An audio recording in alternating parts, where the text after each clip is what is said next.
You know what's coming. Hello, everyone, and welcome to this Habs post-game show here on Langer at the Mic Live. You better turn down your volume right now. You better turn it down right now because this is gonna get loud. Because Woo!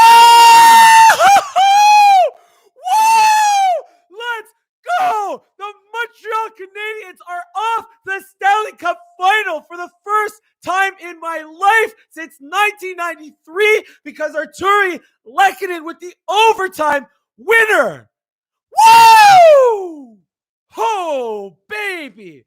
You better freaking believe it. And in Quebec, Saint-Jean Baptiste Day. Bonne fête, Saint-Jean, mes amis au Québec.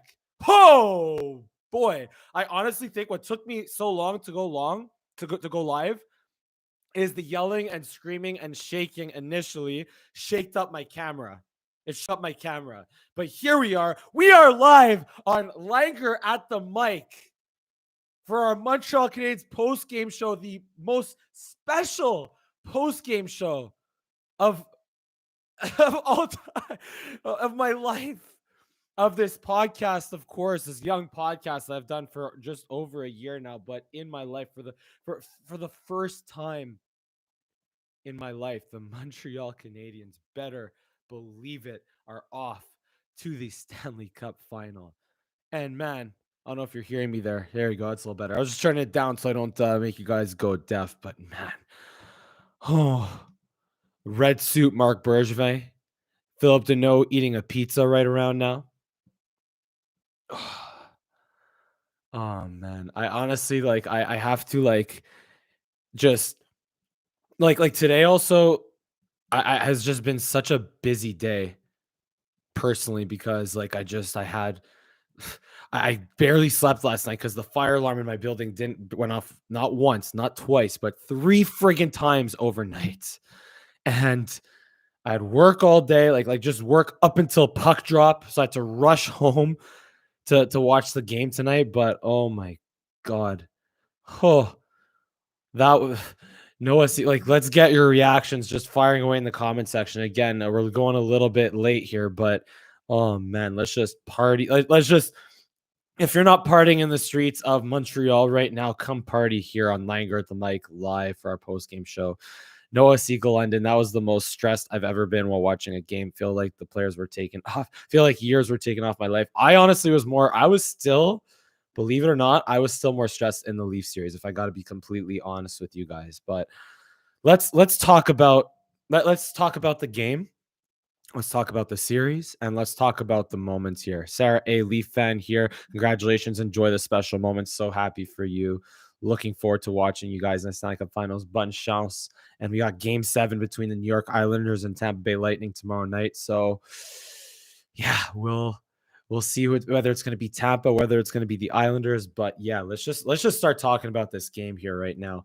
So Montreal Canadiens, this was, I don't know. It was I have weird feelings about the way they started this game. I don't know if I feel good about it, if I feel bad about how the Habs started this game, but they got a couple of power plays. They got a couple of power plays early. They should have had more power plays in this game, if we're being completely honest.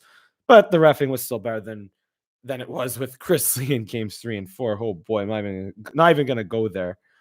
But with the Habs get a power play goal. I mean, the Vegas Golden Knights have not scored. The Montreal Canadiens have dominated the special teams battle in this series. They have. They scored a power play goal in game 1. They scored a power play goal in game 5. Yeah, they scored a power play goal in game 5. I think also game 2. And they scored another power play goal tonight in game 6. And it is tonight was Shea Weber. Finally, Shea Weber, a guy whose shots seemingly just make it to the net, and when they do, it's without traffic in front, and it's a clear chance, or it's an easy-ish save, especially Shea Weber with one hand, or barely a hand. I don't even know. Just you saw the brace on Shea Weber's thumb in the celebration after there, right? So first period, Shea Weber gets the goal, and also that play was created by great work by Jesperi Kotkaniemi in on the forecheck. He blew a tire in the corner, He blew a tire in the corner, and it should not have affected Alec Martinez the way it did, but it did clearly because he tried backhanding it out right on the penalty kill, to which Shea Weber just intercepted it, and Kakanyemi, who just completely again wiped out in the corner, hustled back in front of the net, took away Robin Lehner's vision.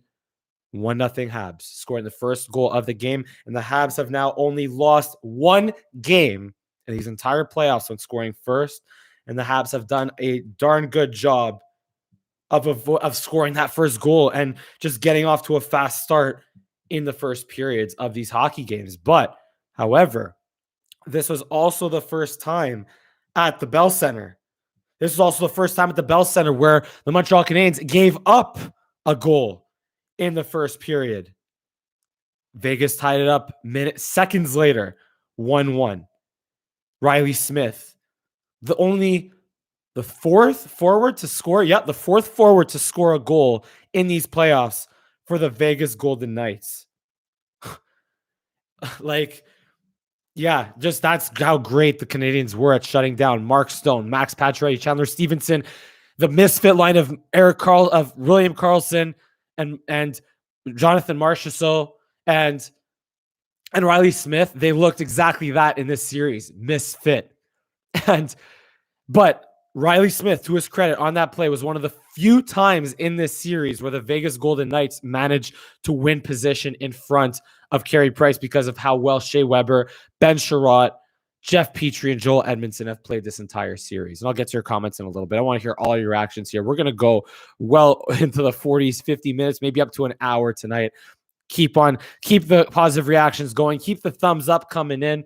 And yeah, we're going to get to that in a little bit. But yeah, so 1-1. Okay, Vegas has life. And also, in this game, Vegas outshot the Canadiens. Like, the Vegas Golden Knights were the better team than the Habs, I feel, throughout most times in this game. 10-8 were the shots in the first period, outshot by Vegas. Second period, Habs outshot Vegas 13-2. But third period, 15-10 were the shots. And then in the second period, so two amazing plays in the second period by two of, I mean, look, you could say everyone is amazing on the Habs with the way they're playing right now. But Cole Caulfield, man, just the way he perfectly deflected that puck by Braden McNabb, who just basically gooned Nick Suzuki in game 4. We all know what happened there. But Cole Caulfield made Braden McNabb look stupid with the way how he just perfectly deflected that puck off the boards, just turnstiled Braden McNabb. And then, of course, Robin Lehner with a scouting report on Cole Caulfield saying, oh, he's either going 5-hole or high glove. But the problem is if your release is as quick as Cole Caulfield's is, and it's going high glove before you can even react to it, doesn't matter what the scouting report is, doesn't matter what you think. There's no way you're stopping that. There's no way you're stopping that. So, yeah, just Robin Lehner, man, it was really good for the Vegas Golden Knights in game 4, but Cole Caulfield got the upper hand. And he had another chance later in the third period, to which Lehner made a great save, and it was a great defensive play. I think it was Martinez or Shea Theodore on the play that kept Cole Caulfield to the outside, took away his space. But yeah, second straight game with a goal. Second straight game with a goal. He now has 4 goals in this series alone. How many goals do the Vegas Golden Knights forwards have? 4. Max Pacioretty. I think the Habs won the Max Pacioretty trade at this point with Suzuki, with even Tatar, who's not playing, and with Romanov. I think it's pretty safe to say a Habs on the Pacioretty trade at this point. But also this guy over here, this fine gentleman who I keep up right here, who, even though I've criticized at times this season, I have still believed in him and have always supported him and always wanted the best for him and the Montreal Canadiens, of course, but also the best for Carey Price. And this t-shirt over here, I got it in 2008. I think it was Carey Price's sophomore season. And I'll be honest, it's a little big on me because I didn't know what my size was back then as a 14-year-old. And that was when, in 2008, where as a 14-year-old kid, you're trying to dress in like long shorts, long shirts, whatever, right? Just like not knowing how to dress properly. So I got this a size too big, but I don't care because it is just, I got to support Carey Price. I have also Carey Price's a signed jersey back home of when, that represents Carey Price's first game in the NHL against the Pittsburgh Penguins. But yeah, man. So in that second period, that save on on Carlson, on William Carlson, like Carey Price has phenomenal technique. We all know how well he plays technically and efficiently, reading the play, frustrating shooters by making difficult saves look easy. But when he has to make a difficult save, as we've seen in these playoffs, from round one against Marner or Spezza, or round two against Kyle Connor, or in round three here against Marchessault in game one. But then this save on William Karlsson was an athletic save where even though he fell for Martinez's fake, he was down and out going to his right, but he had the athleticism and the wherewithal to catch his edge with his right skate, to push right back to the middle, to get his pad, to deny and rob William Karlsson to keep it a 2-1 game in the second period. And then later on in the third, Vegas Golden Knights early on in the third, but later on in the game, for the second time tonight and for one of the rare times this series, again, the Canadiens, they got beat in front of the net. Ben Sherratt was covering no one. Shea Weber had his man, but Ben Sherratt was just not covering anyone. And Alec Martinez off the rebound, who I think deflected it by a touch, which made it tough for Price to control the rebound. But then Martinez just buried it right away 5-hole because he was just left uncovered on the doorstep. And it was a stressful third period after that. Oh boy, was it a stressful third period. Couple of good chances for the Habs. Like I said, with Caulfield, there was Deneau, who was wide open off a turnover in the middle of the slots. Philip Deneau, right off a turnover, fires it right at Robin Lehner's chest. I think Philip Deneau, to be fair, was surprised of how bad of a pass it was by Shea Theodore. So, yeah, big save by Robin Lehner there. There was a hit on Josh Anderson, high by Alex Tuck, no penalty. A cross check on Armia, no penalty. Like I said, at least the reffing was better than Chris Lee, though. There was Price there was a non-call for Vegas that had 6 players on the ice, no call. But again, who cares? Because I'm not going to talk about officiating, honestly, much more tonight. But then Price, even late in the third period, huge save on the doorstep on Nosek, Price just got his paddle down in time on that wraparound. But then in overtime, Vegas all over the Montreal Canadiens to start overtime. Very reminiscent of the way the Leafs started overtime against the Habs in Game 6. But then, so Pietrangelo, great shot, great chance, just missed the net. Then Josh Anderson, that line, because of 2 icings, got stuck. Byron, Kotkaniemi, Anderson, who have played great all game, all series. But here, they got stuck on the ice because of 2 icings, and they're on the ice for like a minute 15, and that led to Pietrangelo getting a good shot. And then there was also the missed call where the puck went off Robin Lehner's pad, and it was still called icing, but luckily, I think it was Stevenson or William Karlsson won the faceoff right between the 2 Vegas D-men, so Habs were able to change. But then Max Pacioretty, of all people, got a grade A scoring chance that, like I said, Price, he can make those athletic saves, but he can also make those technically sound, perfect goaltender saves, getting the CH logo right in front of the puck on Max Pacioretty, not allowing the rebound. And that led to the great work by Gallagher, Deneau, and LEHKONEN to go up ice, and ARTTURI LEHKONEN with the overtime winner to send the Montreal Canadiens to the Stanley Cup final for the first time since 1993 and the first time in a lot of our lifetimes. And honestly, yeah, just Carey Price again, though. This is the first time also Carey Price has played in a conference final in his entire career for an entire series and not getting Kreidered in game 1. I was at that game, and it was not cool. This is the first time Price plays an entire conference final series, and he backstops the Montreal Canadiens to the Stanley Cup final. And, of course, Shea Weber, Captain Shea Weber, his first time in the conference final, backstops the Montreal Canadiens to the Stanley Cup final as well, or anchors the blue line. Like, these defensemen, you want to see their minutes again tonight? Let's talk about their minutes. I mean, yeah.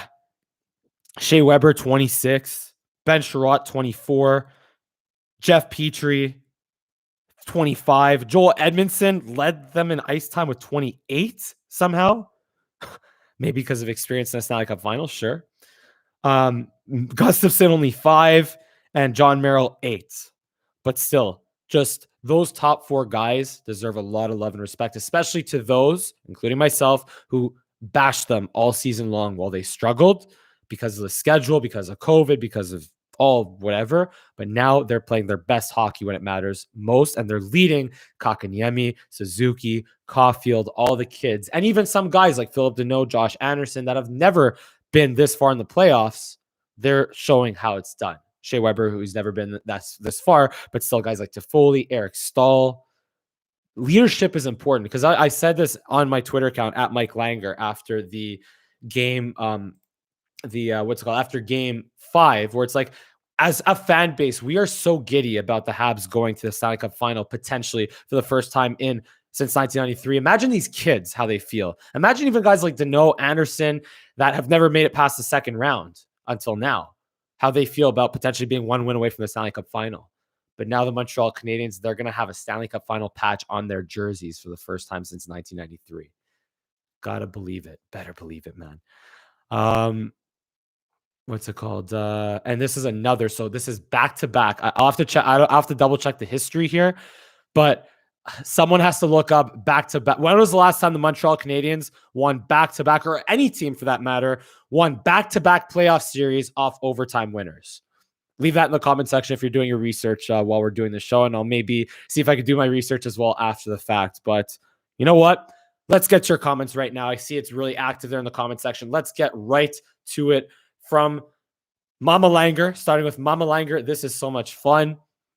I can imagine Papa Langer is asleep on a couch somewhere right now because he's experienced this in 1993. He'll be excited, but I'm sure he experienced this already in 1993. So, and he has, I think, work tomorrow. So anyway, Noah Siegel-London question to be addressed later. Islanders or Lightning, who has a better matchup? Who's scarier? Honestly, it's the same question as Leonard or Fleury. Honestly, who cares? The Habs can only beat who they play against. But with that being said, to answer your question there, Noah, because I'm not going to be boring like that, I would honestly, the Islanders are a mirror image of the Montreal Canadiens with the way they play, 4 lines deep. But I think the Habs have a better chance in net over the Islanders. So I don't want to pick my poison here, but I would honestly say the Islanders might be a better matchup because that's how Tampa, $18 million over the cap. Although Kucherov, look out, Kucherov left the game in game 6. I don't know if he'll be available for game 7. So we'll see. But I would have to say the Islanders are the safer bet, and that's why I'll be cautiously cheering for them in game 7, just like Sarah A., who has an uncle in Long Island. She's a Leaf fan, but she has family in Long Island, or in Queens or Brooklyn. Remind me there, Sarah. But she's going to be a basket case tomorrow night, hoping the Isles win. Would be such a great final series. Islanders, Habs. Last time the Islanders and Habs have played in a playoff series was 1993, of course. Randy N. Hey, Mike, what a night. There must be a small community of Habs fans in TL celebrating like crazy. But here's the thing, though. I got to take one for the team because every time, like, I've watched every single game that I've watched from here in the playoffs, the Habs are 12-1 when I watch from here in the playoffs. So I heard about potential gatherings on patios at like downtown somewhere.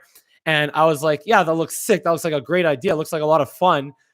But man, I don't know if I want to mess with the superstitions either, especially at this point, at this stage of this playoff run. So, but I am going to find a way to go to a game. I will say that right now. I'm going to find a way to go to a playoff game for sure, to one of these, to game 3 or game 4 at the Bell Center. Absolutely. But yeah, there's a lot of awesome people on Habs Twitter from Toronto as well. And I'd be looking forward to meeting them at some point. But just again, during this playoff run, we got to keep the behaviors that work, got to keep them going. Sheldon Weisberg, Noah, that's something to discuss on one of Mike's panel episodes. And I think game 1 will be Monday. Maybe on Sunday we'll do a show here on Line Grip the Mic. I'll have to figure things out. It's just been a crazy, crazy week between finishing my program at CSM, between people starting to want personal training again with the weather being nicer and with lockdowns ending, and with, of course, the Habs on their playoff run. So it's like late mornings, late nights, early mornings, and the fire alarm going off 3 times. But anyway, I'm not going to talk about my shtick. This is a Habs post game. It's like, yeah, just keep talking about the Habs here. But anyway. The picture of the trophy, this is Randy N. Picture of the trophy presentation with the family of Weber and company. I did not see, did they touch the Clarence Campbell trophy? I hope they did not. It's tradition to not to. They took a picture there, a beautiful picture of the team in front of the Clarence Campbell trophy. And the fact that it's, again, at the Bell Center is remarkable. But yeah, just like my emotions, man, just the adrenaline, my emotions, like I just, it's just so overwhelmingly awesome to be living through this right now. The Habs in the Stanley Cup Finals, honestly. Sarah A, though, Noah C. Glendon, for Montreal's advantage, the better matchup would probably be the Islanders. Not exactly great for myself and the NY fam, but we'll see what happens. Sarah, as a Leaf fan, has been supporting the Canadiens through this playoff run, so give Sarah A lot of love in the comment section. But with her family in New York, who knows if she'll cheer on the Habs in a Islanders-Habs Stanley Cup final, but we'll see. Noah Siegel-London, of course, let's not forget about that until tomorrow night. For now, let's celebrate the win. Absolutely. Sheldon Weisberg, Price denying his former captain to give his current teammates a chance to capitalize. Poetry in motion. I mean, yeah, like I said, with a Carey Price after getting beat in Game 5 by a perfect shot by Max Pacioretty, high blocker in the corner.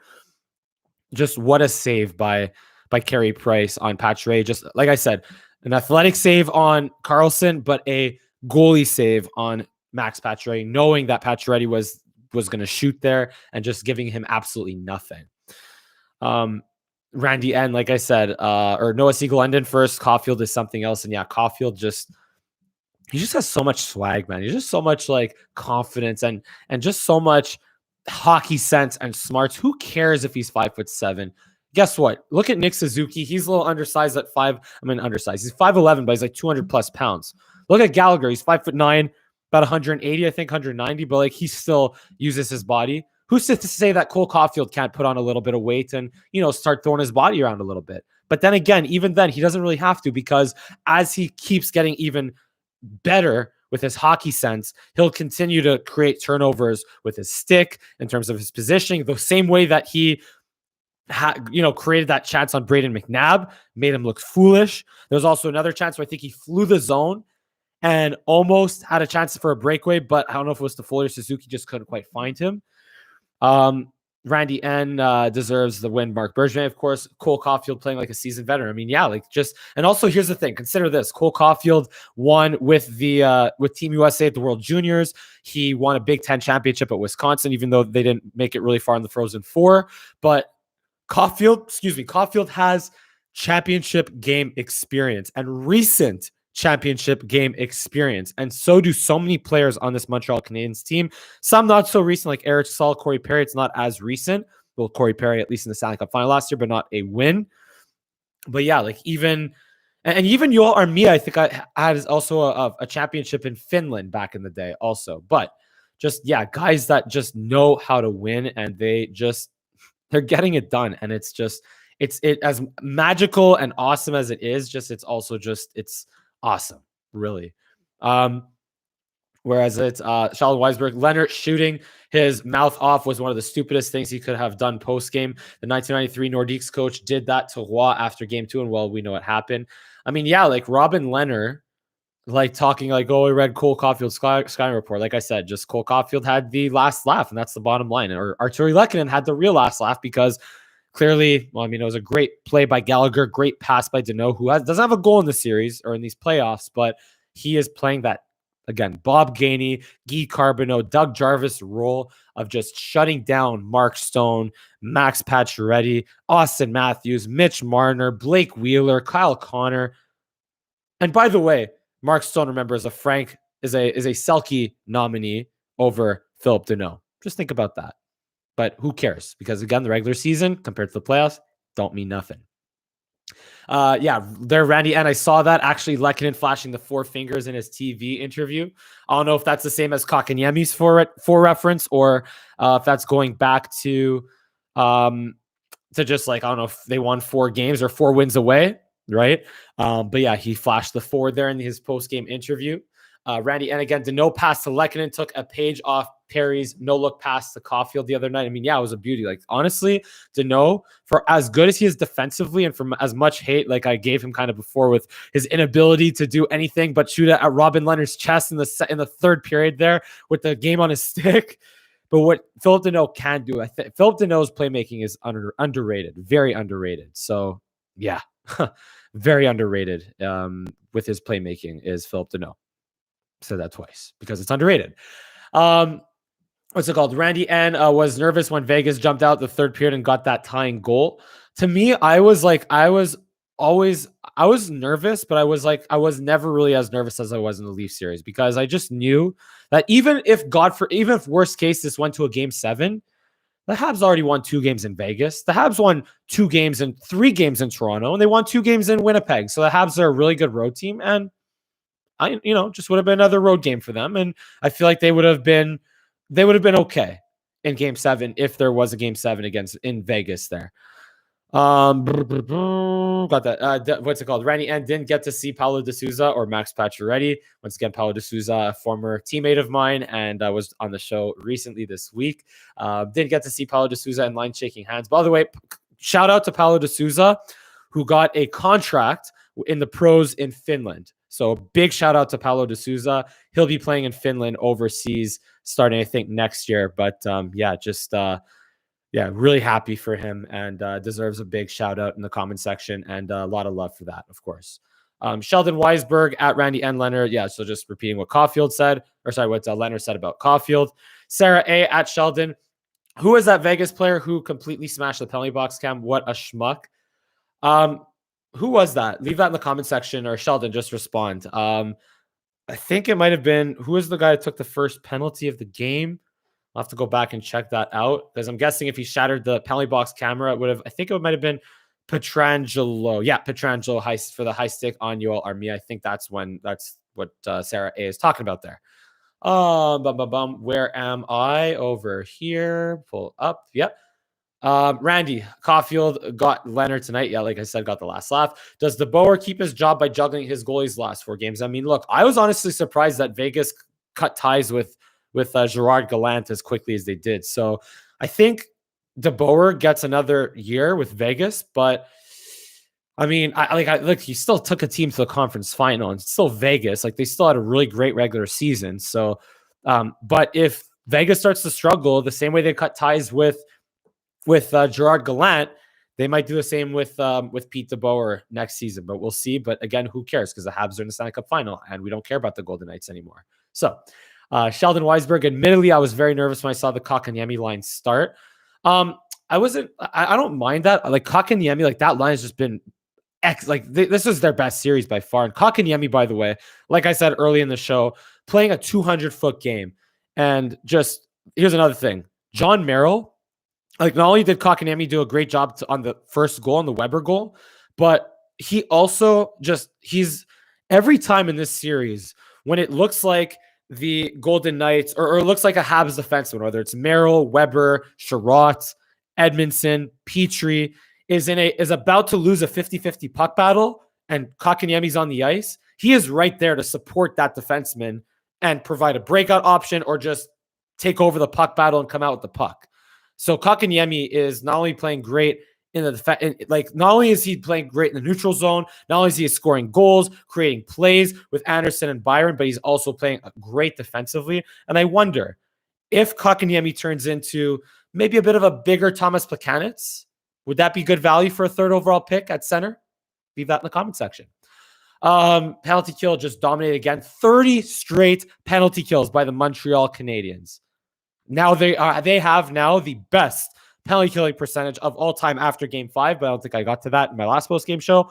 Montreal Canadiens now have the best all-time penalty kill percentage in these playoffs, passing the New Jersey Devils. So the penalty kill has just been dominant, and you see how it wears down the other team over the course of a playoff series. they get frustrated. You saw what happened to the Leafs. You saw what happened to the Jets. You saw what happened here to the Vegas Golden Knights. They just couldn't get anything going on the power play because it's just the Habs just play that frustrating brand of hockey and just wear teams down. Yeah, it was Petrangelo, no Seagull, just confirming that comment at Sarah. Randy and missed call off Leonard's pad. What is the reason for T.O. not to get into that situation? I guess the what's it called, to review it, because it's just a non-reviewable play. I mean, that's where you can have this whole open up this whole discussion as to what classifies as a reviewable play in the NHL. Like, should these plays get reviewed or no? I know in the NBA they review these plays. I know in Major League Baseball they review these plays. In the NFL they review these plays inside 2 minutes. So honestly, we could have an entire discussion on what should get reviewed and what should not get reviewed. I'm all for it. Even if it slows the game down, like, make it a coach's challenge. Like, if a coach can challenge offsides, why can't a coach challenge an icing or anything?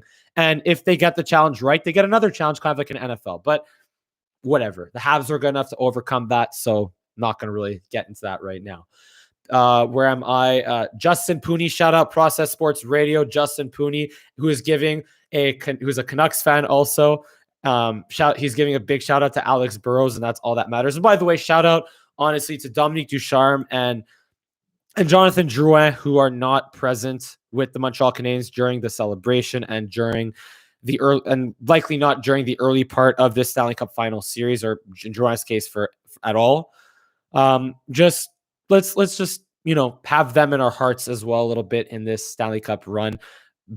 Ducharme should be back, but then again, I love what Luke Richardson has been doing in this series. Like, I absolutely love what Luke Richardson has been doing. He seems to be like a great communicator, like in those press conferences. Yeah, okay, he doesn't speak French, but who cares? The way he communicates in those press conferences, if that's how he communicates behind the bench and to the players, it's no wonder that they're responding well to him. And also, of course, Alex Burrows, much love for figuring out the power play. And also Alex Burrows, who's been in a Stanley Cup final, didn't win the Stanley Cup, unfortunately, with Vancouver in 2011. They really should have. Justin Pooney at Process Sports Radio. But Burrows went through that run, and he knows how hard it is to get to the final and how hard it is to win in the Stanley Cup final. So he definitely has that experience that he can share with the forwards that he coaches. Randy, and by playing in separate divisions the whole season, I feel more confident for the Habs as Tampa and New York Islanders have been able to feel the way the Habs can frustrate like the opponents. And I tweeted this during, I think, like game 2 or game 3 of the Islanders series, like a Habs Islanders like this. If it's the Islanders, there could be very well like 10 overtime periods in this series. So get ready for some late nights if it's the Islanders that the Habs face in the final. But yeah, they're just mirrors of each other, honestly. And but I feel like the Islanders have a slight advantage at forward because they have a guy like Matt Barzal. But then again, the Habs, I feel like they're still a little deeper than the Islanders at forward with the way they've been playing right now. And the Habs definitely have the better goaltending. So, hey, we'll see. Again, whether we'll see if it's the Islanders or Tampa tomorrow night. But where are we at, Randy? And when I think Leonard and Stone is as the Ottawa Senators, two former Ottawa Senators who Luke Richardson, I believe, coached in Binghamton, their AHL team at the time.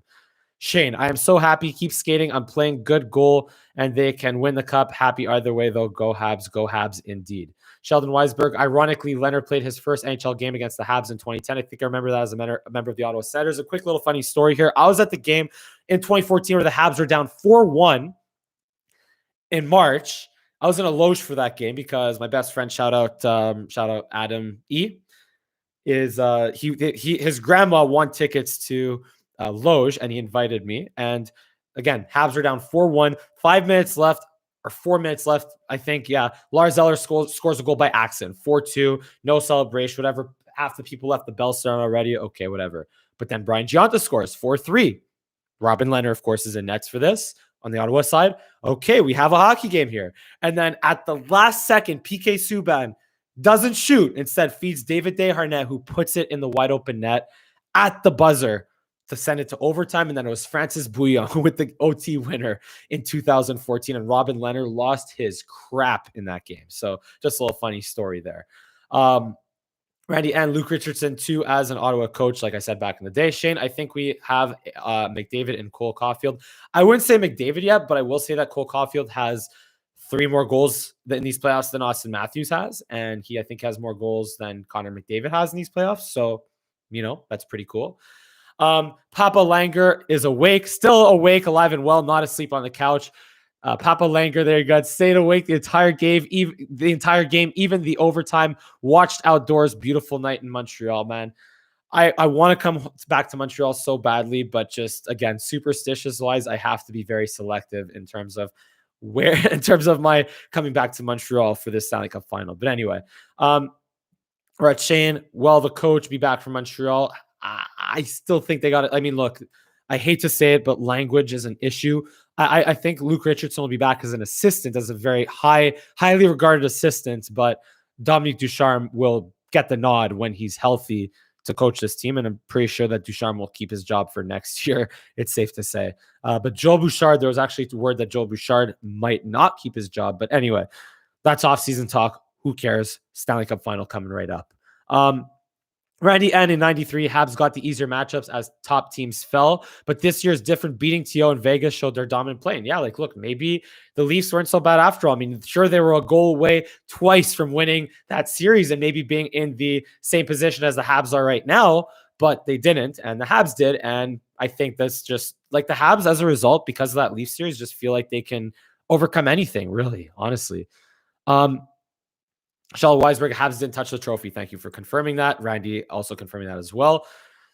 Sarah A is just gonna cheer for the Islanders. Okay, whatever. I mean, family first, I guess, over friends in the Montreal and Canada's team. Fair enough. Randy and fireworks on St. Catherine Street to celebrate Habs win, as well as St. Jean Baptiste Day. This must be like, has there ever been a better St. Jean Baptiste Day in Quebec than this one? I don't think so. This is probably the best St. Jean Baptiste Day of all time, honestly. Man, like, just, yeah. Whoever's in Montreal right now, just party it up. Be safe, be smart. Don't torch police cars. Don't riot. Don't friggin' break the glass at stores, but party up, live it up, enjoy this very special time and magical playoff run the Habs are on right now.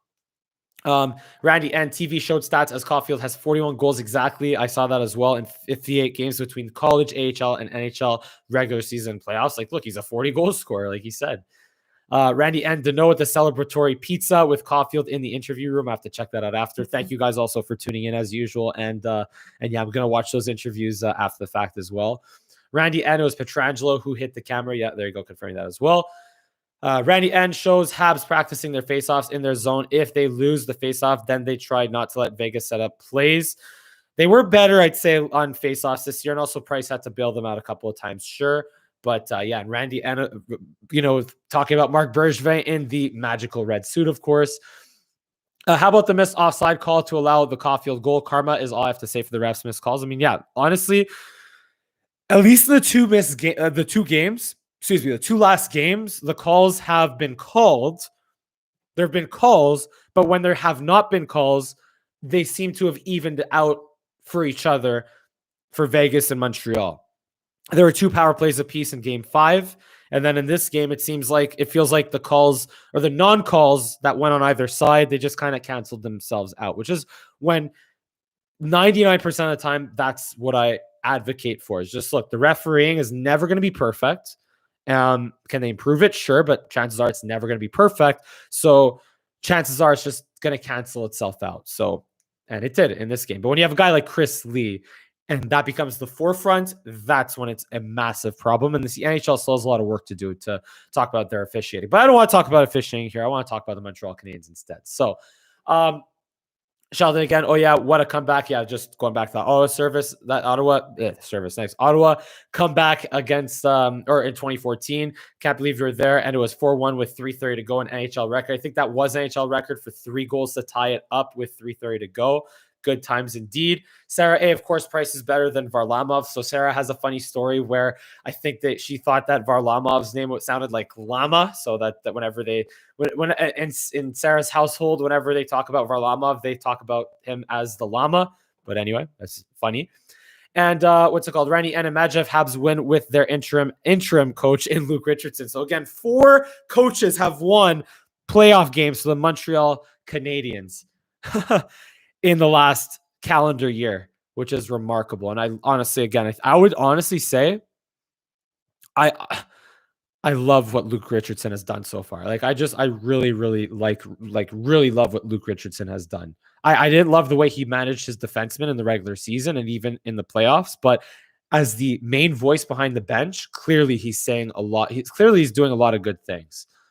Clearly he's doing a lot of awesome things. And to get this team to play the way it's playing. And there's another Leaf fan. There's another really cool Leaf fan, Time Travel and Hendricks. Dude, let's go indeed. Let's go. Yeah, guys, honestly, keep the comments firing away. I might wrap it up soon, though, but keep the comments coming. I'm going to keep reading them for a little bit more before wrapping it up here. Yeah, just honestly, I'm just living off so much adrenaline right now. And just, oh my, I do want to say this also. A couple of things. What happened in South Florida today in North Miami Beach? There's a building, the entire face of a building crumbled of a high rise or not a high rise, like an 11-story building at the beachfront collapsed. And I don't know how many people have died and how many people are injured and whatnot, but that's just terrible. And it really hits close to home because, like before COVID, I'd go to Florida every year with the family and, yeah, just, it's like literally 15 blocks away from where we usually go in Florida. So, yeah, just prayers and my hearts are with the Surfside community, the Surfside Florida community, and of course the 450 something bodies of Indigenous children or people found in Saskatchewan there in the yeah, just my prayers are with them as well.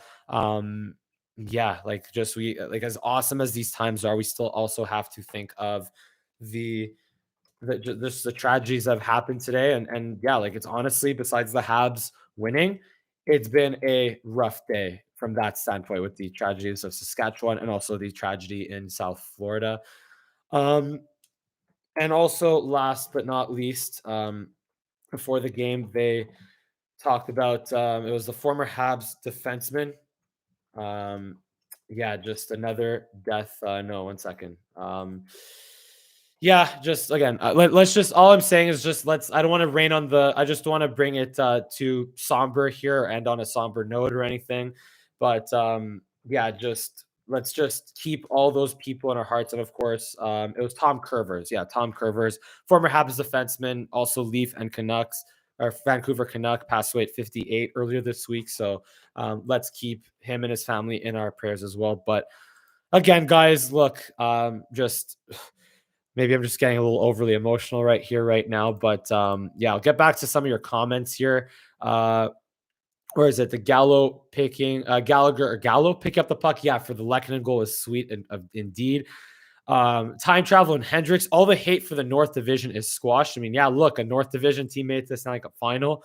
I would say the North Division is middle heavy. There wasn't like a top team, but also there wasn't a San Jose or an LA or a Detroit or a Buffalo in the North Division. So anyway, yeah, Randy and Gallagher, Sarah A must be wide awake now. I mean, just again, running on adrenaline right now completely.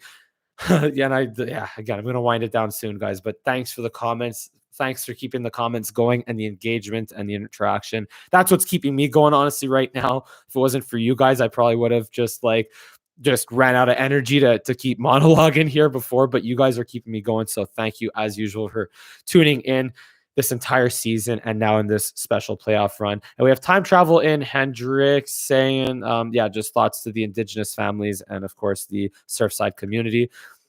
Randy, and any live stream with Sheldon and Paulo de Souza again before Stanley Cup Series? I mean, like I said, maybe we'll do something on Sunday. We'll see. Randy, and yeah, live stream form. We'll do it the same as probably last time. But yeah, and I appreciate the love there. Time Travel and Hendricks as well. All class. I mean, look, it's emotional times, both positive but also negative for some people. So we just have to keep that in mind and keep them in our thoughts. And also dedicate these awesome wins and this playoff run to those yeah, to these communities, and also these yeah, just the deaths of Rene Robert and also Tom Curvers as well. So a couple more comments here. We have Yorko 13 2.0. Let's go Islanders. Sure, let's go Islanders for one night, but not in the Stanley Cup final. Brooke Cranford, we did it. I am crying. Let's go. I mean, yeah, like I just honestly, it just, it hasn't fully sunk in yet for me. Like I still like I'm in awe. Like this is so. My entire life, I've watched this team since I was 6 years old in 2001, 2002, with Jose Theodore being my favorite goalie. And now the Montreal Canadiens eliminated Shea Theodore and the Vegas Golden Knights. Randy N watching the Islanders game tomorrow with scouting pen in hand. Yes, absolutely. And I'd like to hope I'm going to be able to watch that game as well. Yeah, just again, much respect to Time Travel and Hendricks. Randy N feels like 93 for us old guys. Sarah A is really nervous about her family's Islanders tomorrow. So, hey, I don't blame you, but as Habs fans, we can settle down. Time Travel. Yeah, like, look, just again, I'm just emotional, tired, hungry, exhausted, stressed, positively stressed, excited. I have a lot of emotions right now that I guess have to just, come together with, and hopefully get a good night's sleep tonight. I don't know if I will, but I'll sure as hell try. And just keep enjoying this, just this awesome playoff run, and start being on the watch for tickets to Game 3 or Game 4, which will probably be either on Friday or Sunday, I guess, next weekend. So yeah, honestly, guys, yeah, I'm going to wrap it up here, guys, but thank you as usual for joining us here on this Langer at the Mic Habs post-game show. Cheers to Time Travel and Hendricks. Cheers to Sarah, Sheldon, Randy, Roger Delaney, who is usually, I don't know if he stays up late for these live streams, but he's always there for our post-game shows in the regular season. Cheers to Noah Siegel London, Justin Pooney, Process Sports Radio. If I'm forgetting anyone, just mention it in the comment section. Any regulars that tune in, obviously my family, Papa, Mama Langer, and Brother Langer. Yeah, just thank you guys so much for tuning in during the regular season in this awesome playoff run. And as usual, give me a big thumbs up on this video.